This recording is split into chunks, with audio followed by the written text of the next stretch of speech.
এক গাধা বাঘের সাথে তর্ক করছে। বাঘ বলছে ঘাসের রং সবুজ, আর গাধা বলছে না, ঘাসের রং নীল। তখন গাধা বলল, আরে ভাই, তর্ক না বাড়িয়ে চলো, আমরা দুইজনে বনের রাজা সিংহের কাছে এর সমাধান চাইবো। সে আমাদেরকে বলে দিবে তুমি সঠিক না আমি সঠিক।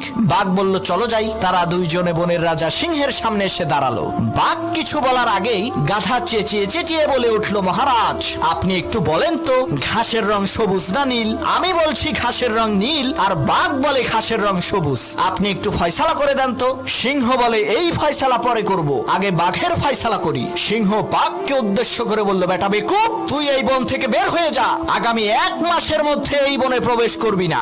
বাঘ বলল, মহারাজ, আমার কোন অপরাধের কারণে আপনি আমাকে এত বড় শাস্তি দিচ্ছেন? তখন সিংহ বলল, বেটা, তুই হইলি শক্তিশালী আর বুদ্ধিমান প্রাণী, তোর গর্জন শুনলেই তো গাধার লুস মোশন শুরু হয়ে যাবে। তুই কেন এই অশিক্ষিত মূর্খ গাধার সাথে তর্ক করে সময় নষ্ট করতে গেলি?